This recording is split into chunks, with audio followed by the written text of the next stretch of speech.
بسم الله الرحمن الرحیم.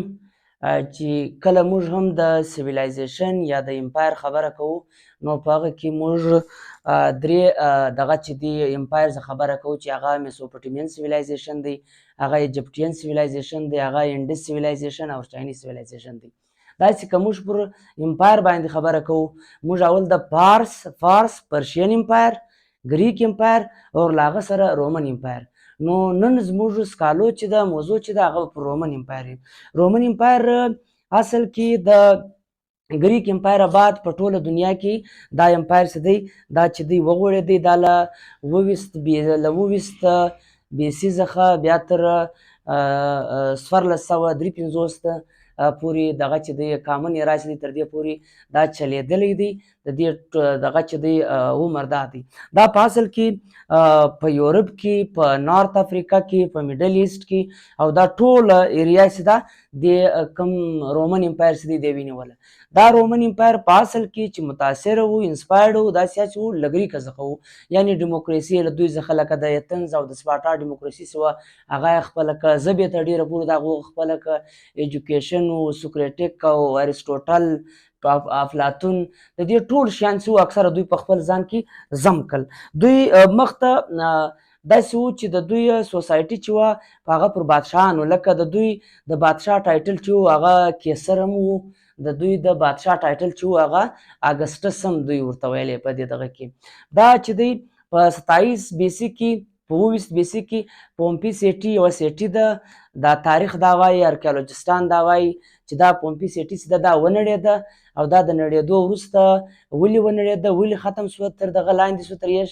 هغه دا وایي چې دلته یوه والکینو راغله، والکینو چې وه په 20 BC کې راغله او دغه سیټي دغه ښار چې و دا یې مکمل طور پر تباه کړي. بیا وروسته په 20مه صدۍ کې یا په 19مه صدۍ کې چې دغه ارکیالوجستانو دغه کومو خلکو دا مطالعه وکړه، سټډي وکړه، نو دغه ښار دغه پومپي سیټي چې ده دا یې ډسکور کړه.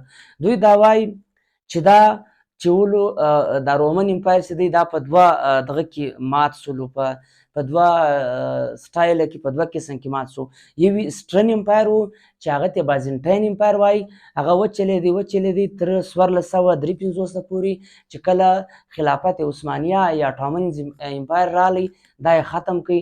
او بل چې و هغه مغربي رومن امپایر و چې هغه په 480 کې چې و هغه ختم شو. دا په اصل کې د دوی ایرا ده له 20 BC څخه تر کامن ایرا پورې دوی چلیدلی دي، یعنې 1500 چلیدلی دا بل تر زر کال نږدې چلیدلی دی. دوی بله خبر دا ده د دوی سوشل سټرکچر څرنګه و، ټولنیز معیار د دوی څرنګه و. د دوی په ټولنه کې دوه سړیان وو چې هغه یو پیټریشن، هغه سیاسي خلک، ایلیټ خلک، غټ خلک، او یو پلیبینز، دغه مزدور، کامنرز، در په در خلک، د شنه اسمان زامن یا ډور ټو ډور کم خلک چې دی دا خلک چې وو دغه ته پلیبینز وایي. مخته بیا پر دې خبره کوي دوی غټ غټ کورونه جوړول.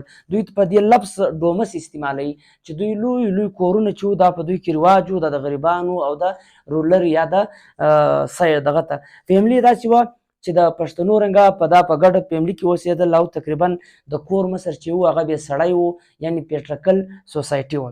له دې سره ایجوکیشن چې وو هغه بالکل د ګریک دوی متاثره شوي وو، ټول شیان د ګریک دوی دغه کول. ریلیجن چې وو ګاډ اینډ ګاډیسز، پولیتیسټ وو، د ډېرو خدایانو عبادتونه یې کول. یعنې داسې ډیلی لایف چې وي دوی مازدیګر ټیم چې وو سیکنډ ټیم دوی پریکټس کاوه، یا خوراک د دوی خپل کم رومن امپایر چې هغه دوی کاوه، او انټرټینمنټ چې وو دا ماپښین ټیم د دوی خپل گیمونه وو هغه ډېر زیات مشهور وو. اکانومي یو ټریډ وو او یو دا د لاس کم شیان چې دوی جوړول پر دې باندې دغه کول.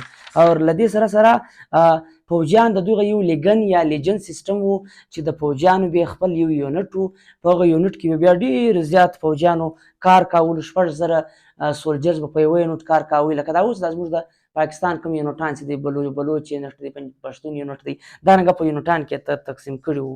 جنګ، ټیکټیکس، وارپیرز او په دا کې ډېر زیات ماهره وو. خو په اصل کې رومن امپایر چې هر څومره زیات وسېړې د دې مین کرکس دی، د دې مین دغه چې دی هغه دې له ځي چې دوی ټول د رومن امپایر څخه د دوی دغه د فلسفي چې ده، د دوی ایجوکیشن چې دی، د دوی لایف چې دی، د دوی ډیموکراسي چې ده، هغه چې دی هغه له ګریک څخه متاثره شوي، قسم په دوی کې فیوډل سیستم چې وي هغه ته ډېره پورې وده وکړه. ډېره مننه کوم.